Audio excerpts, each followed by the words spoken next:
میرے عزیز دوستو، زندگی میں انسان کوئی بھی ارادہ کرتا ہے، کوئی بھی پروگرام بناتا ہے تو وہ چاہتا ہے کہ میرے ارادے، میرے پروگرام اور میں نے جو نیتیں کی ہیں وہ منزل مقصود تک پہنچ جائیں۔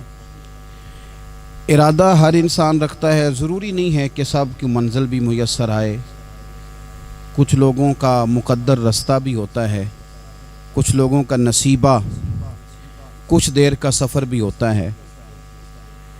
بہت سارے لوگ اسلام نافذ کرنے کی ٹرین پر سوار ہوتے ہیں، لیکن اسلام آباد آتا ہے تو منزل کو پہنچ جاتے ہیں، اور اسلام کی ٹرین سے اترتے دکھائی دیتے ہیں۔ ضروری نہیں ہوتا سب کے حصے میں نتیجہ بھی آئے، لیکن جد و جہد کرنا، کوشش کرنا، سفر کو جاری رکھنا، یہ مومن کی ذمہ داری ہے۔ میں یہ دیکھ رہا ہوں کہ آج کل تیزی کے ساتھ ہماری ملت کے جوان تھوڑے سفر کے بعد تھکنے لگیں، تھوڑا رستہ طے کرنے کے بعد مایوس گفتگو کرنے لگیں۔ اللہ تبارک و تعالیٰ نے انسان کی اور بالخصوص بندہ مومن کی تربیت کرتے ہوئے کہا ہے کہ یا ایھا الذین آمنوا اصبروا، اے ایمان والو صبر کرو، وصابروا اور ڈٹے رہو، ورابطوا اور کمر بستہ رہو، جد و جہد کرتے رہو، واتقوا اللہ اور اللہ سے ڈرو، لعلکم تفلحون تاکہ تم فلاح پا جاؤ۔ صبر کرو، ڈٹے رہو اور جد و جہد جاری رکھو، ورابطوا کمر بستہ رہو، بڑھتے رہو۔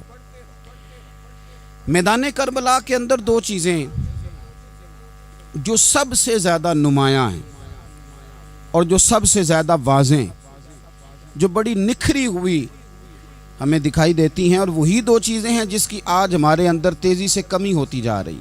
بڑے یہ شکایت کرتے ہیں کہ آپ نوجوانوں کو سمجھائیں، ان کو جلدی کاہے کہ یہ حالات ٹھیک ہو جائیں گے۔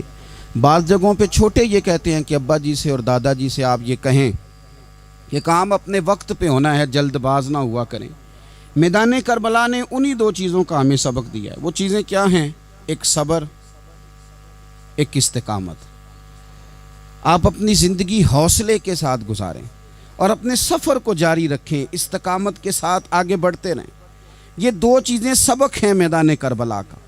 میدان کربلا کے اندر جو چیز سب سے زیادہ اہل بیت نبوت کی طرف آئی ہے وہ ظلم ہے، ستم ہے، جفا کشی ہے، اور اہل بیت نے جو سب سے بڑھ کر کے دکھایا ہے وہ ان کا صبر ہے۔ یہ صبر اور استقامت کی ایک مثال علماء نے لکھی ہے۔ جس طرح دریا کے دو کنارے ہوتے ہیں نا، اگر وہ دو کنارے دریا کے موجود رہیں تو وہ دریا اپنے مقام پہ جا کے کھیت کو پانی دیتا ہے، کھلیان کو پانی دیتا ہے، سبزیاں اگتی ہیں، درخت اگتے ہیں، زمین بنجر ہو تو اس کی آبیاری ہوتی ہے۔ اگر وہ دو اس کے بند سائیڈوں پہ قائم رہیں، لیکن اگر وہ بند درمیان سے نکال دیے جائیں تو وہی دریا تباہی مچا دیتا ہے، سیلاب آ جاتا ہے۔ انسان کی زندگی میں صبر اور استقامت دو بند ہوتے ہیں میرے بھائی، یاد رکھنا۔ اگر آپ کے اندر صبر اور استقامت ہے تو آپ کی خواہشات کنٹرول میں رہتی ہیں، اور اگر یہ صبر اور استقامت آپ سے چھوٹ جاتا ہے، بڑا کچھ لوگ کہیں گے، بڑی باتیں کریں گے، بڑا کچھ سنایا جائے گا، اپنے بیگانے کئی رستوں پر کئی جملے کسیں گے۔ اگر یہ دونوں بند ٹوٹ گئے تو آپ کی خواہشات بے لگام ہو جائیں گی، وہ آپ سے وہ کام کرائیں گی جو آپ نے خواب میں بھی نہیں سوچا ہوگا۔ صبر اور استقامت، میں پڑھ رہا تھا، علماء نے لکھا ہے کہ قرآن پاک میں اللہ نے 90 کے قریب، تقریباً 90 مرتبہ صبر کا ذکر کیا ہے، اور حدیث پاک میں میرے رسول پاک نے تقریباً 900 مرتبہ صبر کی تلقین فرمائی ہے۔ قرآن مجید تو کسی بات کو اشارتاً کر دے تو وہ کافی ہے، لیکن جگہ جگہ قرآن مجید نے کہا، جگہ جگہ کہا، یا ایھا الذین آمنوا اصبروا وصابروا ورابطوا، ایمان والو صبر کرو، ڈٹے رہو، کمر بستہ رہو، واتقوا اللہ، اللہ سے ڈرو، لعلکم تفلحون، اس امید پر کہ تم فلاح پا جاؤ۔ اپنی زندگی تھوڑی سی حوصلے والی گزاریں۔ آپ کسی کی محبت میں کوئی جملہ کہے تو اسے بھی ذرا سہنا سیکھیں، اور کسی اپنے کے خلاف جب کوئی بندہ بات کرے تو اسے بھی سہنا سیکھیں۔ جس طرح تعریف آپ کو میٹھی لگتی ہے نا، اسی طرح جب تنقید بھی میٹھی لگنے لگے نا، جو نظریے کے لوگ ہوتے ہیں انہیں تنقید اور تعمیر سے فرق نہیں پڑتا، کیونکہ وہ ان کا اپنا ایک ویژن ہوتا ہے، ان کی اپنی ایک سوچ ہوتی ہے، وہ اپنے نظریے پر چل رہے ہوتے ہیں، انہیں زیادہ پریشانی نہیں ہوتی، انہیں دکھ بھی اتنی تکلیف نہیں دیتے، جتنا مزہ سکھ دیتے ہیں اتنا ہی مزہ دکھ دیتے ہیں، کیونکہ ان کا ایک ویژن ہے۔ قرآن مجید کا ایک دوسرا مقام ہے، سورہ لقمان ہے۔ حضرت لقمان اپنے بیٹے کو نصیحت کرتے ہیں تو کہتے ہیں یا بنیا، اے میرے بیٹے، اقیم الصلاۃ وامر بالمعروف، ایک تو نماز قائم رکھنا اور دوسرا لوگوں کو نیکی کا حکم دینا، ونہا عن المنکر، اور لوگوں کو برائی سے منع کرنا، وَاصْبِرْ عَلَىٰ مَا أَصَابَكَ، اور اس رستے میں جو تجھے تکلیف آئی اس پر صبر کرنا۔ بیٹے کو نصیحت کر رہے ہیں باپ، اور لہجہ دیکھیے کہ یا بنیا، او میرے بیٹے، کیا لہجہ ہے، کیا انداز ہے، او میرے بیٹے۔ ایک تو یہ کرنا، نماز قائم رکھنا، بھلائی کا حکم دینا، برائی سے منع کرنا، اور اس پر جو تجھے مشکل آئے اس پر صبر کرنا۔ اور پھر کیا کہتے ہیں، قرآن مجید کا انداز دیکھیے، فرمائے ان ذالک من عزم الامور، بے شک یہ بڑی ہمت والے کام ہیں، نیکی کا حکم دینا، برائی سے منع کرنا، نماز پڑھنا اور مصیبت پر صبر کرنا، یہ ہمت والے کام ہے پتر، ہمت والے کام ہے، ذرا ڈٹ کے کرنا، بے حوصلہ نہ ہونا۔ ایک بزرگ بیٹھے تھے، اللہ کے نیک بندے بھی تھے اور تجارت بھی کرتے تھے، لاکھوں کا کاروبار تھا۔ بزرگ بیٹھے ہوئے ہیں تو اچانک خبر ملی کہ حضرت صاحب پڑھا رہے تھے سبق، خبر ملی کہ آپ کا وہ جو ایک جہاز تھا نا، مال بردار، وہ جہاز آپ کا ڈوب گیا پانی میں۔ فرمانے لگے الحمدللہ، سبق پڑھاتے رہے، 2-4 گھنٹے گزرے تو ایک بندہ پھر آیا، اس نے آ کے کہا حضور مبارک ہو، وہ جو جہاز ڈوبنے والی خبر تھی وہ غلط تھی، وہ جہاز آپ کا بالکل ٹھیک ٹھاک ہے، لاکھوں روپے بچ گئے۔ فرمانے لگے الحمدللہ۔ سبق اسی روٹین سے پڑھاتے رہے، پہلی نقصان کی خبر آئی تو پھر بھی الحمدللہ، اور دکھ کی خبر آئی پھر بھی الحمدللہ، سکھ کی آئی تو پھر بھی الحمدللہ۔ سبق اپنی روٹین سے پڑھاتے رہے، سفر جاری رہا، رکے نہیں۔ اختتام ہوا تو طلباء کہنے لگے حضور اتنے بڑے نقصان کی خبر آئی، جملہ ہی کوئی نہیں ٹوٹا آپ کا، لفظوں کے اندر کہیں ہم نے اتار چڑھاؤ نہیں دیکھا، حضور چہرے پر کوئی پریشانی نہیں، اور پھر اتنی بڑی خبر ملی خوشی کی، کوئی آپ کی آنکھوں میں روشنی نہیں آئی، کوئی ہم نے آپ کا چہرہ بدلتے نہیں دیکھا، معاملہ کیا ہے؟ تو فرمانے لگے معاملہ ایک ہی ہے، دکھ بھی رب کی طرف سے ہے، سکھ بھی رب کی طرف سے ہے۔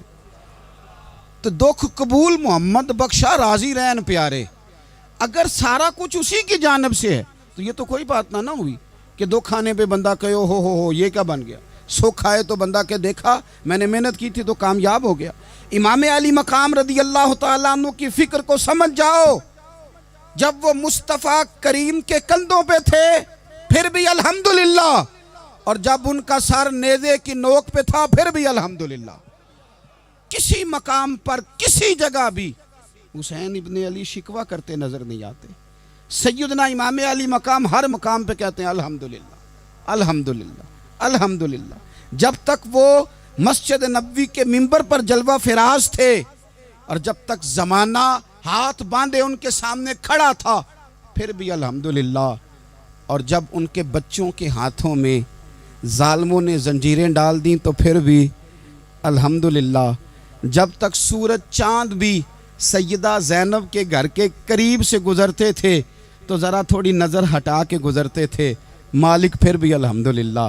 اور جب شام کے بازار میں پردیسی بہن اپنے بھائی کا کٹا ہوا سر لے کے سفر کر رہی تھی تو پھر بھی الحمدللہ۔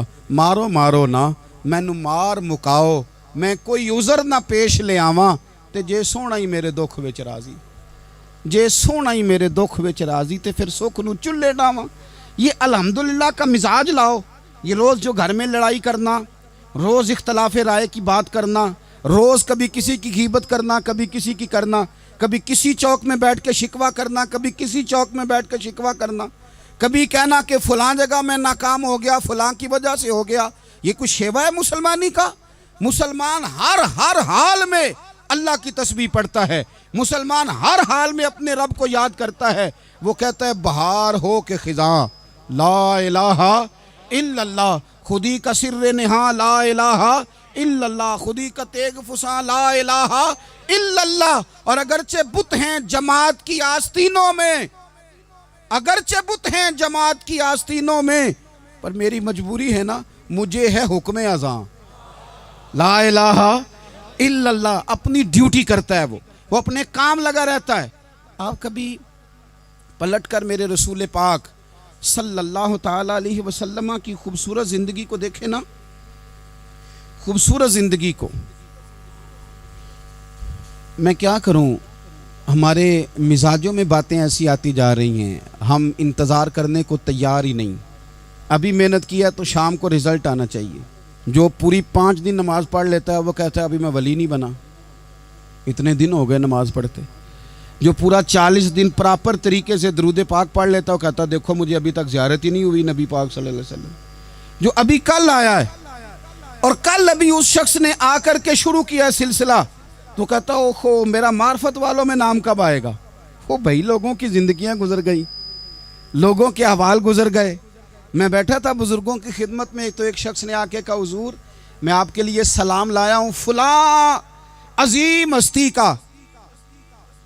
تو حضرت صاحب نے اس کو تھپکی دی، فرمانے لگے پتر میں انہیں جوگا نہیں، تینوں کوئی پلیکھا لگ گیا ہے، میں بدکار پرانا خادم، میں نہیں اس قابل یار، یہ تجھے غلطی لگ گئی ہے، مجھے تو اپنے اعمال کا پتہ ہے، میں موجود تھا اور صاحب علم و فضل بندے کے پاس تھا۔ کہنے لگے پتر میں نہیں اس قابل، مہربانی کرنا تو میرے لیے دعا کر، اللہ تعالیٰ میرے اوپر رحمت کر دے اور کوئی رستہ کھل جائے۔ اور سجنوں سنو، حضرت عمر فاروق جیسا بندہ میرے رسول پاک صلی اللہ علیہ وسلم کے غلاموں میں مولا علی شیر خدا کا مرتبہ کون جان سکتا ہے؟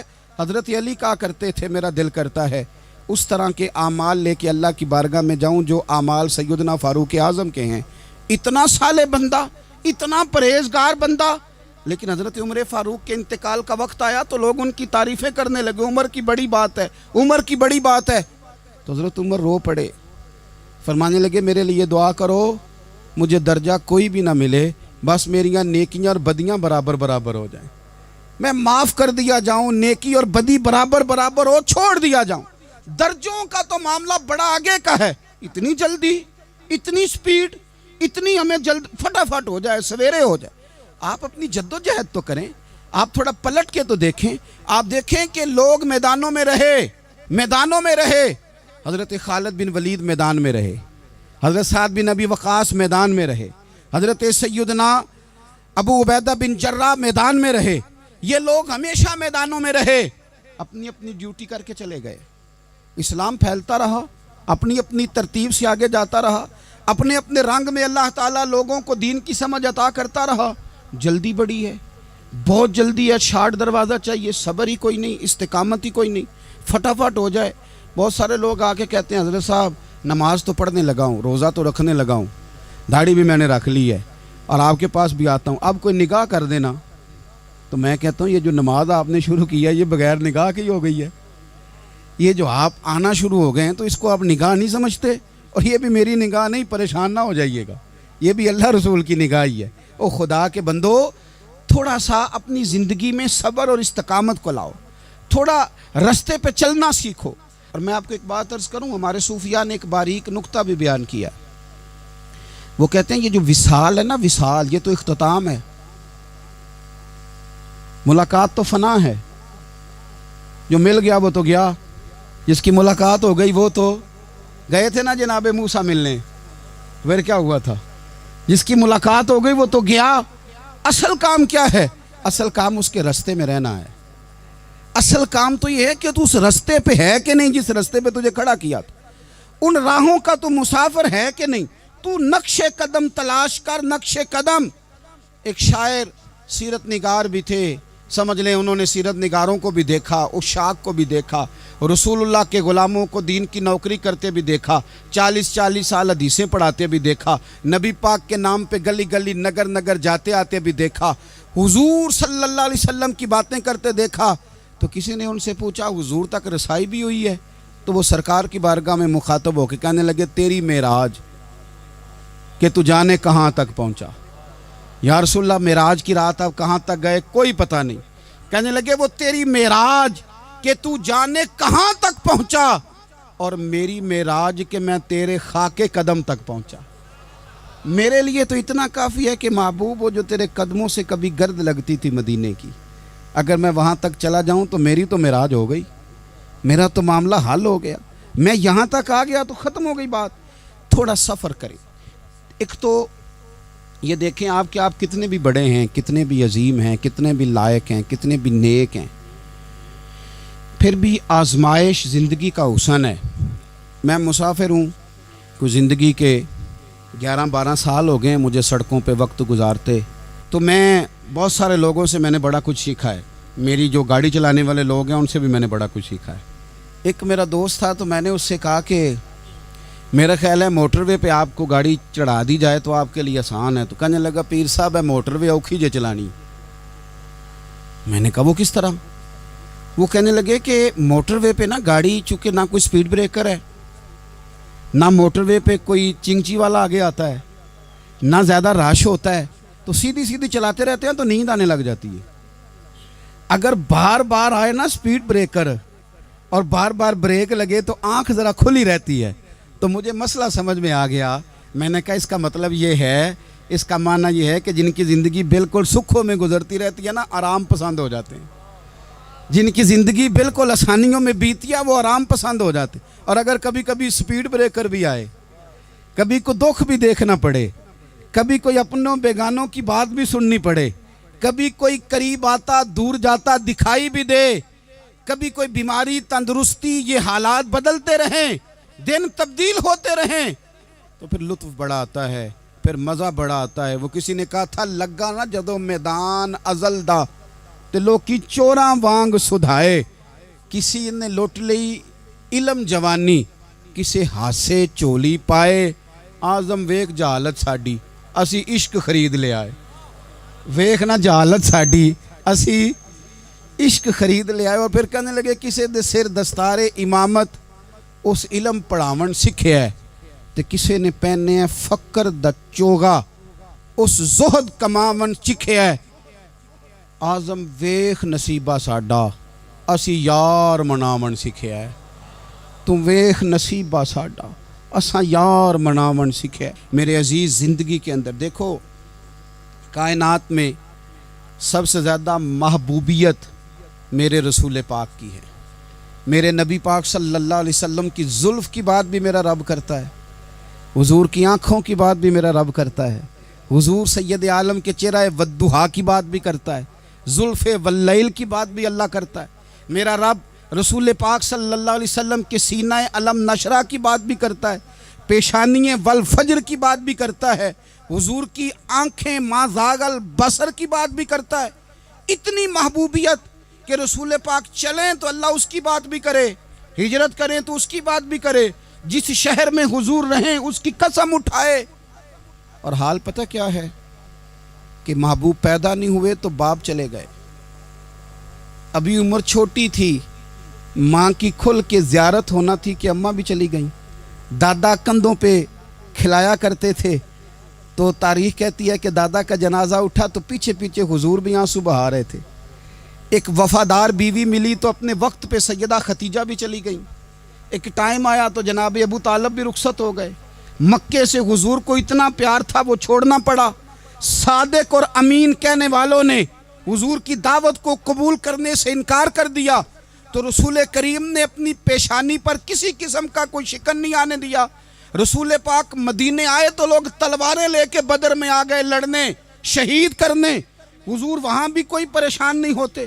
میدان احد آیا تو نبی پاک نے اپنے چچا کو کٹے ہوئے وجود میں دیکھا، نکلی ہوئی آنکھوں میں دیکھا، کٹے ہوئے ہونٹوں میں دیکھا۔ کسی جگہ میرے رسول پاک صلی اللہ تعالی علیہ وسلم شکوہ کرتے دکھائی نہیں دیتے۔ حضور کی وہ بیوی سیدہ عائشہ صدیقہ رضی اللہ تعالیٰ عنہ جن کی پاکی کا رب بیان کرے، ان پر منافقین نے الزام لگا دیا، اتنے پاک گھرانے پر لوگوں نے انگلی اٹھائی۔ میرے رسول نے آنسو بہائے پر کسی جگہ حضور پریشان ہوتے دکھائی نہیں دیے۔ ہم ڈھونڈنے لگے، تلاش کرنے لگے۔ جب دروازہ رسول پہ گئے تو حضور خود بولے، میرے رسول فرمانے لگے، میرے غلاموں یاد رکھنا یہ صبر میری چادر ہے، یہ صبر میری چادر ہے، یہ حوصلہ میری چادر ہے۔ سیدہ عائشہ صدیقہ رضی اللہ تعالیٰ عنہ فرمایا کرتی تھی، لوگوں مجھے اللہ کی عزت کی قسم میں نے حضور سے بڑھ کر کسی کو صبر کرنے والا نہیں دیکھا، کسی کو حوصلہ کرنے والا حضور سے بڑھ کے نہیں دیکھا۔ امت کو کیا ہو گیا؟ یہ چوراہوں پہ لڑ رہی ہے، چوکوں پہ لڑ رہی ہے، گھر ہیں کہ فساد کے آئینہ دار بنے ہوئے ہیں۔ لوگ آ کے رو پڑتے ہیں کہ جناب بھائیوں کا سلوک نہیں، کوئی دعا کر دیں، رو پڑتے ہیں جناب ابا کے ساتھ بھی لڑائی ہو جاتی ہے، کوئی تعویذ دے دیں، ذرا حوصلہ نہیں، صبر نہیں، کسی جگہ ٹھہرنا تو سیکھو میرے عزیز، کسی جگہ او یارو آؤ نا، میدان کربلا کے 2 سبق، استقامت اور صبر۔ کتنا درجہ ہے سیدنا بلال حبشی کا، میں تقریر کر دیتا ہوں، آپ سن لیتے ہیں، لیکن کبھی وہ انداز بھی تو دیکھو نا۔ حضرت بلال، او میرے دوست، جیل کے اندر بندے کے ہاتھ نہیں باندھے جاتے، پیر نہیں باندھے جاتے، پر لوگ جیل میں روتے ہیں، تڑپتے ہیں۔ سیدنا بلال کہتے ہیں میں کلمہ پڑھتا تھا، رات امیہ مجھے باندھ کے رکھتا تھا، اور سویرے جب پتھر اچھی طرح تپ جاتے تھے نا تو لا کے باہر مجھے پتھروں پہ لٹا دیتا تھا، اور میرے وجود پر بھاری بھرکم پتھر رکھ دیتا تھا۔ سننا ذرا، تصور میں لانا، بھلا میں کیا کہنے لگا ہوں۔ حضرت حسان بن ثابت رضی اللہ تعالیٰ عنہ فرماتے ہیں میں مکہ مکرمہ آیا حج یا عمرے کے لیے، تو میں نے مسجد نبوی کے جو آج مؤذن بلال ہیں، میں نے ان کا یہ رنگ دیکھا کہ مکے کے بچوں نے ان کے گلے میں رسی باندھ کے نا تو ہاتھوں میں پکڑی ہوئی ہے، اور مکے کے بازاروں میں نا ان کو کھینچتے ہیں، لے جاتے ہیں۔ میں نے ایک شخص سے پوچھا یہ کیا ماجرا ہے، کیا معمہ ہے؟ تو بتانے والوں نے بتایا کہ یہ کالے رنگ کا حبشی غلام مار سارا دن کھاتا ہے، اس کے ساتھ لوگ وہ سلوک کرتے ہیں جو اذیت ناک اور خوفناک ہے، سارا دن مار کھاتا ہے پر اپنی زبان پہ خدا کا نام لیتا رہتا ہے، محمد مصطفیٰ کا نام لیتا رہتا ہے۔ او تینوں لب دیاں آپ گواچے، سانوں اپنی خبر نہ کوئی، اویخنا ساتھوں پارے نی ککھ گلیاں، ہن تے آکھ دے لوگ شدائی، اسی ننگ نموس دا ساڑ کے چولا، گل پہنے ہے تاج گدائی، اوے سجنا اپنا آپ گوایا ہے، تاں یار نے چاتی پائی۔ بھائی اس طرح کا لوگوں نے بھی انداز دیکھا، لیکن ہمارا یہ حال ہے کہ کسی جگہ بھی ٹھہراؤ نہیں، کسی جگہ بھی ٹھہراؤ نہیں، کسی جگہ بھی صبر نہیں، کسی کام پر بھی استقامت نہیں۔ ہماری دوستیاں روز ٹوٹتی ہیں، تعلقات روز کمزور پڑتے ہیں، ہم بڑے جوش کے ساتھ آگے بڑھتے ہیں اور بڑے بڑے اعلانیہ وعدے کرتے ہیں۔ کون سی چیز ہے جو ہمیں کمزور کر دیتی ہے؟ سوائے اس کے کہ ہمارا نفس کمزور ہے، سوائے اس کے کہ ہمارا نظریہ کمزور ہے، سوائے اس کے کہ ہمارے اندر وہ طاقت نہیں جو ہمیں استقامت پہ لا کے کھڑا کرے، جو ہمارے اندر حوصلہ پیدا کرے۔ یاد رکھنا میدان کربلا کے اندر حضرت سیدنا امام حسین رضی اللہ تعالیٰ عنہ کا جو حوصلہ تھا وہ اتنا مثالی تھا، اتنا مثالی تھا، اتنا مثالی تھا۔ ایک جنازہ گھر میں اٹھ جائے نا، اور خدا معاف کرے وہ کسی جوان کا ہو، تو بوڑھے کی کمر کئی روز کھڑی نہیں ہوتی۔ لیکن کربلا کے اس شاہ سوار کی کہانی بھی سننا میرے بھائی، جو اپنے کندھے پہ صبح سے لاشیں اٹھا کے لا رہے ہیں، صبح سے امام علی مقام لاشیں اٹھا کے لاتے ہیں۔ حضرت قاسم بن حسن کا لاشا اٹھا کے لا کے رکھا، حضرت علی اکبر شہید ہو گئے، آواز دی ابا جی سنبھالنا، تو لاش مبارک اٹھا کے رکھی، جناب علی اصغر کی لاش اٹھا کے رکھی۔ بھائی بڑے پیارے ہوتے ہیں، بڑے ہی پیارے ہوتے ہیں، نہ مانے ہم اپنی اولادوں کے سامنے، پر بڑے پیارے ہوتے ہیں، جتنا مرضی شکوہ کریں۔ بھائی پائیاں دیاں باواں ہوندے تے بھائی پائیاں دے ویری، بڑے پیارے ہوتے ہیں، کیا کریں بھائی جو ہوئے نہیں ان کی تکلیف سہی جاتی۔ حضرت عباس رضی اللہ تعالیٰ عنہ کو جب امام علی مقام اٹھا کے لا رہے تھے تو 1 منٹ کے لیے رکے اور کہنے لگے اللہ اب میری کمر کمزور پڑ گئی ہے، میرا بھائی چلا گیا تو پیچھے سے نا کچھ کمزور پڑ گئی ہے۔ اتنی ساری میتیں اٹھا کے لا کے، اتنا حوصلہ حسین ابن علی کا، پھر جا کے امام علی مقام گرم ریت سے تیمم کرتے ہیں، پھر وہ گھوڑے پہ بیٹھتے ہیں، پھر وہ رجز پڑھتے ہیں، پھر وہ خطبہ دیتے ہیں، پھر وہ حق کا اعلان کرتے ہیں، پھر وہ ظلم کو للکارتے ہیں، پھر وہ 56 سال کے بڑھاپے میں جب میدان میں گھوڑے کو ایڑی لگا کے آتے ہیں اور اس طرح کاٹتے ہیں یزیدیوں کی کمر کو، گلوں کو، کہ عمر بن سعد کہتا ہے اکیلے اکیلے نہ جاؤ، یہ کوئی معمولی ہے، یہ علی حیدر کا لال ہے، اکیلے اکیلے جاؤ گے تو لشکر کاٹ دے گا، یک بارگی حملہ کرو، یک بارگی، پھر ہو سکتا ہے حسین تمہارے قابو آئے۔ امام علی مقام میدان کربلا میں جب تیر کھا رہے تھے تو تجھے حوصلہ سکھا رہے تھے، مجھے حوصلہ سکھا رہے تھے۔ جب وہ میدان کربلا میں نیزے کھا رہے تھے، زخم لے رہے تھے تو ڈٹنا سکھا رہے تھے، حوصلہ کرنا سکھا رہے تھے۔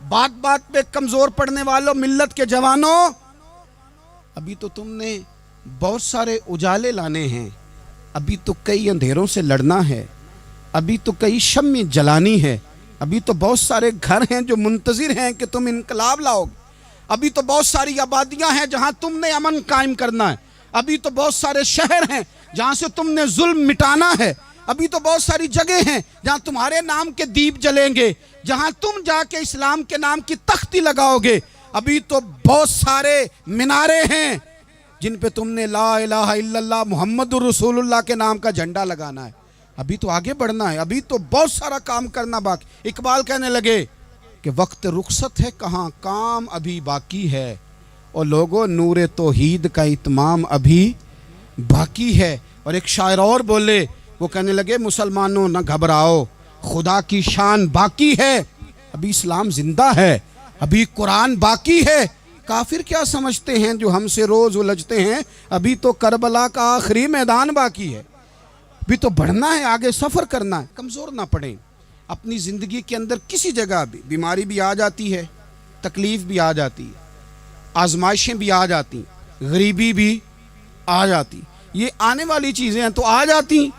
اپنی زندگی میں صرف 2 4 5 چیزوں کو لاگو کر لیں۔ ایک تو مخلص زندگی گزاریں، ریاکار زندگی نہ گزاریں۔ جو لوگ ریاکار ہوتے ہیں وہ بزدل ہوتے ہیں، جو ریاکار ہوتے ہیں وہ دکاندار ہوتے ہیں، جو ریاکار ہوتے ہیں وہ اداکار ہوتے ہیں، جو ریاکار ہوتے ہیں ان کے پاس ایک کریکٹر رہ جاتا ہے، اندر ان کے کچھ بھی نہیں ہوتا، خالی ہو جاتا ہے سارا۔ زندگی میں مخلص بنیں گے تو دلیر ہو جائیں گے، اخلاص کے ساتھ آپ زندگی میں سفر کریں، آپ مخلص ہو جائیں۔ میرے رسول پاک صلی اللہ علیہ وسلم نے فرمایا مخلص ہو جاؤ، اللہ کی رضا والے ہو جاؤ، مخلص ہو جاؤ، تمہارا تھوڑا عمل بھی تمہارے لیے زیادہ ہو جائے گا، تمہیں کفایت کر جائے گا تھوڑا عمل۔ اللہ کے علاوہ کسی سے ڈرنا چھوڑ دیں، غیر کا خوف دل سے نکال دیں، خوف نکال دیں، اپنی زندگی میں غیر کا خوف نکال دیں، نکال پھینکیں آپ امیروں کا خوف، نکال پھینکیں دنیا کیا کہے گی۔ یاد رکھنا عزتیں بھی رب دیتا ہے، ذلتیں بھی اس کی مشیت کا تقاضا ہوتی ہیں، رزق کا مالک بھی اللہ ہے۔ حضرت مولا علی سے کسی نے کہا کہ آپ اپنے ساتھ حارس کیوں نہیں رکھتے، گن مین کیوں نہیں رکھتے، باڈی گارڈ کیوں نہیں رکھتے؟ تو حضرت علی فرمانے لگے موت سب سے بڑی محافظ ہے، وقت سے پہلے آتی نہیں، آ سکتی نہیں۔ آپ غیر کا خوف نکال باہر پھینکیں۔ ایک جملہ میدان کربلا میں امام حسین نے کہا تھا، ایک جملہ، اور وہ جملہ اتنا طاقتور ہے کہ اگر سونے کے پانی سے لکھا جائے، ہیروں سے تولا جائے تو یہ ساری چیزیں کمزور پڑ جائیں۔ امام علی مقام میدان کربلا میں جب گھوڑے پہ سوار ہوئے، اللہ اکبر کہہ کے میدان میں آئے، اور آپ نے یزیدیوں سے کہا کہ تم ظالم ہو، جابر ہو، فاسق ہو، اطاعت تمہاری نہیں قبول کی جائے گی، اب بتاؤ لڑنا ہے کہ کیا کرنا ہے۔ جب وہ لڑنے کے لیے میدان میں آئے تو امام نے ایک جملہ کہا، فرمانے لگے لوگوں گواہ رہنا، آج میں نے عزتیں خرید لی ہیں اور ذلتیں دور کر دی ہیں۔ عزت ہے ہمارے پاس، عزت، ذلت دور ہو گئی۔ اگر اس کے ظلم سے چھپ کے بیٹھ جاتے، اگر ان تلواروں کے سامنے کمزور پڑ جاتے، اگر اس بڑے لشکر کو پیٹھ دکھا دیتے تو یہ عزت والا معاملہ، لوگوں ہم نے عزتوں کا سودا کیا، ہم نے ذلتیں بھگا دی، ہم نے وہی سودا کیا جو ہمارے اجداد کا طریقہ تھا، جو ہمارے اسلاف کا طریقہ تھا، جو طریقہ ہم نے علی المرتضیٰ سے سیکھا تھا اور نبی مصطفیٰ سے سیکھا تھا، وہ طریقہ ہم نے کر دکھایا۔ اللہ کے غیر کا خوف نکال پھینکے زندگی۔ اور تیسری بات، ہدف مقرر کریں، ہدف مقرر کریں۔ آپ کیا ہیں؟ آپ دین کے دائی ہیں، آپ دین کے مبلغ ہیں، آپ دین کو مالی سپورٹ کرنے والے ہیں، آپ اخلاقی سپورٹ کرنے والے ہیں، آپ ایک تاجر ہیں، آپ کس طرح کر کے میدان میں ہیں، آپ ایک ویلفیئر شخصیت ہیں، لوگوں کا بھلا کرنے والے، آپ کیا ہیں؟ اپنی زندگی میں اپنے اہداف مقرر کریں، بے معنی بے مقصد زندگی نہ ہم نے ہدف بڑا چھوٹا مقرر کیا ہے۔ ایک بندے کا ہدف ہے کہ میں نے کروڑ پتی بننا ہے، بن گیا وہ کروڑ پتی، اب کیا کرے؟ اب وہ ٹینشن میں ہے، کیا کروں؟ ہدف چھوٹا تھا نا، وہ پورا ہو گیا۔ ایک بندے کا ہدف تھا میں نے بڑی دکان خریدنی ہے، خرید لی، اب کیا کرے؟ اب ٹینشن میں ہے، آگے کدھر جائے؟ ایک بندے کا ہدف تھا میں نے وزیر بننا، بن گیا، یہ چھوٹا ہدف ہے، یہ ہدف کبھی بھی آپ قبول نہ کریں۔ ایک ہدف وہ تھا جو یزید نے اختیار کیا کہ مجھے حکومت پہ بیٹھنا ہے، ایک ہدف وہ تھا جو عبید اللہ ابن زیاد کا تھا کہ مجھے گورنر بننا ہے، ایک ہدف وہ تھا جو عمر بن سعد کا تھا کہ مجھے رے کی حکومت لینی ہے۔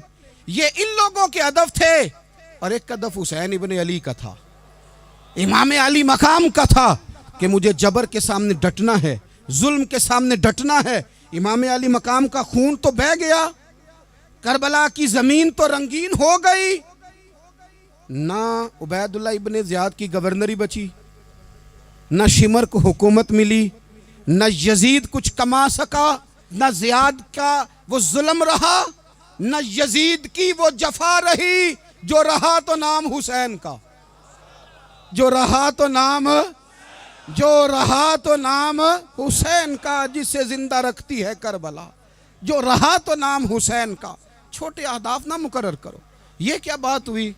ایک کونسلری پہ سارا کچھ ہار دینا، ایک بچے کے میڈیکل کالج کے داخلے پہ سارا کچھ ہار دینا، ایک ہلکی چیز سفارش پہ سارا کچھ ہار جانا، ایک بڑے آدمی کے نام فوٹو آ گئی اور تو سارا کچھ ہار کے بیٹھ گیا۔ نہ اپنی قیمت تھوڑی نہ لگا، جگہ جگہ نہ بکا کر، جگہ جگہ نہ بکا کر، جگہ جگہ نہ اپنے آپ کو سیل کیا کر۔ ہمارے سودے ہو گئے، ہمیں حضور نے خرید لیا، مدینے کی گلی میں سودا ہو گیا۔ سودا کس نام پہ ہوا؟ کس نام پہ ہوا؟ ہم نے صرف اتنا کہا کہ یا رسول اللہ میدان محشر کہہ دینا کہ وہ دیکھو ہمارا غلام آ رہا ہے، بس اتنی سی بات پہ سودا ہوا، بک گئے، طے کر لیا، اس کو معراج سمجھا۔ بھائی کمزور کیسے پڑ گئے ہم؟ کس مقام پہ کمزور پڑ گئے؟ کہاں جا کے ہمارے اندر کمزوری آئی؟ استقامت، صبر، حوصلہ، ڈٹنا، مضبوط ہونا۔ ہم نا سوشل میڈیا دیکھ کے رائے قائم کرتے ہیں، آج کل یہ ہو رہا ہے تو لہذا اب بھی یہ کر دیں، کل وہ ہو رہا ہے تو لہذا اب بھی وہ کر دیں۔ ہمارا نظریہ کتاب و سنت ہے، ہمارا نظریہ وہ ٹرینڈ نہیں جو آج کل فلانی جگہ پہ چل رہا ہے، ہمارا نظریہ ہمارے بزرگوں کے 1400 سالہ نظریات ہیں۔ آپ 4 5 6 خبریں دیکھ کے نظریہ نہ بنایا کریں، نظریہ اللہ کی کتاب دیکھ کے بنائیں، رسول اللہ کا فرمان دیکھ کے بنائیں۔ 5 7 10 20 اینکر جہاں آپ کو لے کے جائیں وہ والا ذہن نہ بنائیں، ذہن وہ بنائیں جو ذہن ہمیں سیدنا امام حسین نے عطا فرمایا ہے۔ اپنی زندگی میں ایک تو اخلاص لائیں، اللہ کے غیر کا خوف نکالیں، ہدف مقرر کریں، اور مزاج جد و جہد والا بنائیں، جد و جہد والا۔ میرے حضرت صاحب، میرے تاج الشریعہ، میرے شیخ، میرے مربی، میرے محسن، سرمایہ حیات، میری آنکھوں میں بھی وہ جلوہ ہے کہ میں نے ان کو دیکھا ہے۔ انہوں نے اپنی زندگی ایک کونے سے شروع کی، پوری دنیا کا انہوں نے سفر کیا۔ انہیں پتہ تھا کہ بریلی شریف میں لاکھوں لوگ آتے ہیں، یہاں عرس ہوتے ہیں، لیکن ان کی ایک وصیت ہے، وہ بہت ساری جگہ آڈیو ریکارڈنگ بھی اس کی موجود ہے۔ حضرت نے فرمایا تھا میں زندگی میں رسول اللہ کے دین کے لیے نکلا ہوا ہوں، میں جگہ جگہ سفر کرتا رہتا ہوں، میری وصیت ہے اس رستے میں اگر کہیں میرا آخری وقت آئے تو مجھے بریلی شریف نہ لے کے جانا، اسی راہ میں مجھے دفن کر دینا، اسی راہ میں، اسی جگہ دفن کر دینا۔ میں چاہتا ہوں اسی راہ پہ دفن ہو جاؤں، اسی جگہ۔ عدم سے لائی ہے ہستی میں آرزو رسول، دیکھو ہمیں کہاں کہاں لیے پھرتی ہے جستجو رسول، کہاں کہاں لیے پھرتی ہے جستجو رسول، اور میں اپنی حیاتی تو قربان تھی وہاں۔ دیکھو محمد پکیندے گزر گئی، احد نال احمد صدیندے گزر گئی۔ کہا کہ اسی رستے میں نا، اسی رستے میں، یعنی رستہ ہو اور جب آخری وقت کا اعلان ہو تو لوگ کہیں کہ وہ تو حضور کے دین کی بات بتانے گیا تھا، اور کوئی کہے وہ تو ابھی ابھی رسول اللہ کا دین سنا کے گیا تھا، اور کوئی کہے کہ اس نے تو کل بھی وعدہ کیا تھا کہ وہ آئے گا اور حضور کی بات سنائے گا۔ عدم سے لائی ہے نا ہستی میں ہمیں آرزو رسول۔ لوگوں دیکھو نا ہمیں کہاں کہاں لیے پھرتی ہے جستجو رسول۔ پھر عجب ہی نظارہ ہو میدان حشر میں بے دم کہ سب ہوں پیش خدا، اور میں روبرو رسول۔ اپنی زندگی میں اہداف مقرر کریں لوگوں۔ ہم نے اپنے بچوں کو، اولادوں کو، قبیلوں کو، بستیوں کو، برادریوں کو بڑا کچھ دیا ہے۔ آؤ نہ آج ہم اللہ کے حضور کچھ ارادے کریں کہ ہم اپنے دین کو بھی کچھ دیں گے، ہم اپنے مذہب کے لیے بھی کچھ کریں گے۔ آپ یقین کریں کالج مضبوط ہو گئے، مدارس کمزور ہو گئے۔ آپ یقین کریں کھیل کے اڈے آباد ہو گئے۔ خدا را اپنے دین کے لیے بھی سوچنا سیکھیں، اپنی اسلامی اقدار کے لیے بھی سوچنا سیکھیں، دین کی سربلندی کے لیے بھی سوچنا سیکھیں۔ میری زندگی کا مقصد تیرے دین کی سرفرازی، میں اسی لیے مسلمان، میں اسی لیے نمازی۔ حضرت عمر فاروق رضی اللہ تعالیٰ عنہ نا ہاتھ کے اندر تلوار لے کے دین کی پہرے داری کو نکلتے تھے۔ امام حسین نے تلوار لی، میدان میں دین کی پہرے داری کو نکلے، دین کی اقدار بچائی ہیں امام حسین۔ کسی شاعر نے کہا تھا دین نبی دا وانگ یتیمہ رووے تے کرلاوے، آکھے او لوکو میں کتھوں لباں عمر بہادر جڑا مینوں سینے لاوے۔ امام حسین نے اقدار بچائے دین کے۔ فرمایا فاسق، فاجر، ظالم، شرابی یہ مسلمانوں کے حکمران ہو سکتے؟ تو جو اقدار امام علی مقام بچانے نکلے ساری اولاد سمیت، ان کو بچانے کے لیے میں اور آپ کیا اقدامات کر رہے ہیں؟ ہم کیا کر رہے ہیں؟ ہمارے ملک کے اندر آہستہ آہستہ آپ غور کر لیں زنا بالجبر کہاں چلا گیا۔ معاذ اللہ عام زنا کے حالات کتنے خوفناک ہیں، زیادتیوں کی شرح کتنی بڑھ گئی ہے۔ آپ دیکھیں روز وہ خبریں، وہ چیزیں سنی نہیں جاتی۔ معصوم بچیاں، جنسی درندگی کے جو حوال ہیں، ابھی بھی لوگوں کو انتظار ہے کہ انہوں نے حسینی کب بننا ہے، فکر حسینی کے پاسبان بنے۔ یہی تو وقت ہے جب امام علی مقام آپ کو پکار رہے ہیں۔ اپنے اپنے چکر میں الجھ کر اقبال کہتے ہیں ہر کوئی مست مئے ذوق تن آسانی ہے، حیدری فقر نے دولت عثمانی ہے، تم کو اسلاف سے کیا نسبت روحانی ہے، وہ معزز تھے زمانے میں مسلمان ہو کر، اور ہم خار ہوئے تار کے قرآن ہو کر۔ اٹھنے کا وقت ہے، ارادے کرنے کا وقت ہے۔ اسلامی اقدار اپنے گھروں میں، اپنی جمعیت میں، اپنے قبیلے میں اس کے نفاذ کا وقت ہے۔ جد و جہد کریں، آگے بڑھیں، ہمت کریں۔ جس کی کوئی نماز آج کی رہ گئی ہے وہ ساری نمازیں پوری کر کے، جو قضا ہیں وہ ادا کر کے سوئے۔ اللہ کی بارگاہ میں استغفار پڑھیں، توبہ کر کے اپنے وقت کو بتائیں۔ چھوڑ دیں دوسروں کی غلطیوں پہ اتنا وقت لگانا، اپنے اوپر تھوڑی محنت کریں، اپنے اندر کچھ خامیاں نکالیں اور کچھ اپنے آپ کو رگڑ کے خوبیاں پیدا کریں، اور اپنی صلاحیتیں اپنے دین کے لیے خرچ کریں، اپنی خوبیاں دین کے لیے لگانے کی کوشش کریں۔ ہم بھی دوبارہ سے تجدید عہد وفا کرتے ہیں، دوبارہ سے آج کہتے ہیں کہ یا رسول اللہ صلی اللہ علیہ وسلم، ہمارا وعدہ ہے کہ میری زندگی کا مقصد تیرے دین کی سرفرازی، میری زندگی کا مقصد تیرے دین کی سرفرازی، میں اسی لیے مسلمان، میں اسی لیے نمازی۔